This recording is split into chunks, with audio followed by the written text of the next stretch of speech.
آپ کو عرض کروں، خانقاہوں پہ غریب لوگ، آستانوں پہ غریب لوگ، مساجد میں غریب لوگ، میلاد کی محفل میں غریب لوگ۔ اقبال نے بہت پہلے کہا تھا کہ آ کے صف آرا جو ہوتے ہیں تو غریب، اور نام لیتا ہے گھر کوئی ہمارا تو غریب۔ یہ غریب لوگ ہیں جو آ کے یہاں اللہ اللہ کرتے ہیں۔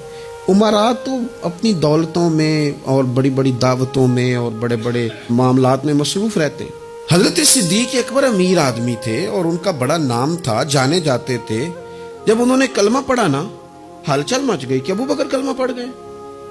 یہ جو آیت میں نے تلاوت کی ہے نا، وَاتَّبِعْ سَبِيلَ مَنْ أَنَابَ إِلَيَّ، اس آیت کی تفسیر میں علامہ سید محمود آلوسی اندلسی رحمۃ اللہ علیہ صاحب تفسیر روح المعانی نے لکھا ہے کہ یہ جو اللہ فرماتے ہیں نا، اس کے پیچھے چل جو میری راہ لایا، یہ آیت کب نازل ہوئی؟ فرماتے ہیں حضرت صدیق اکبر نے کلمہ پڑھا تو جنگل کی آگ کی طرح خبر پھیل گئی، ہر کونے میں باتیں ہونے، وہ ابو بکر بھی کلمہ پڑھ گئے۔ اتنا بڑا تاجر، سردار، اپنے قبیلے کا مالدار بندہ ابو بکر، حضرت ابو بکر صدیق رضی اللہ تعالیٰ عنہ اتنے بڑا نام رکھتے تھے۔ اب انہوں نے جب کلمہ پڑھا نا تو ان کے جو دوست تاجر تھے نا، بڑے بڑے لوگ جنہوں نے اونٹ رکھے ہوں، ان کے دروازے بھی اونچے ہی ہوتے ہیں، تو اونچے دروازوں سے اونچے لوگ ہی آتے ہیں۔ اونچے اونچے لوگ ان کے دوست تھے۔ کون؟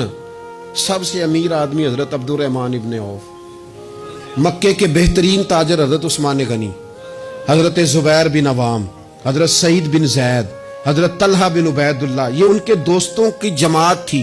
یہ سارے اکٹھے ہو کے نا تو تصدیق کرنے گئے، جا کے کہنے لگے ابو بکر آپ نے کلمہ پڑھ لیا، سنا ہے؟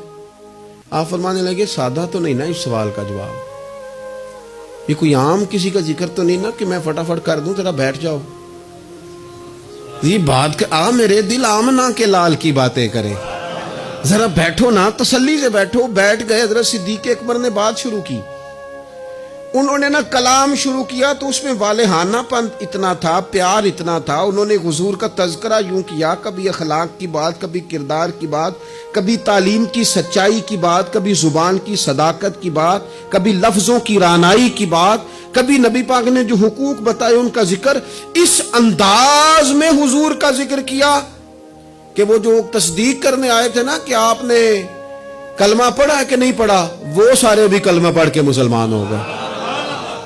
وہ بھی سارے سودا لینے کے لیے بازار گئے ہم، اور ہاتھ اس کے بکے جس کے خریدار گئے ہم، وہ بھی سارے حضور کی بارگاہ میں آ گئے حضرت صدیق کے ساتھ اور کلمہ پڑھ گئے۔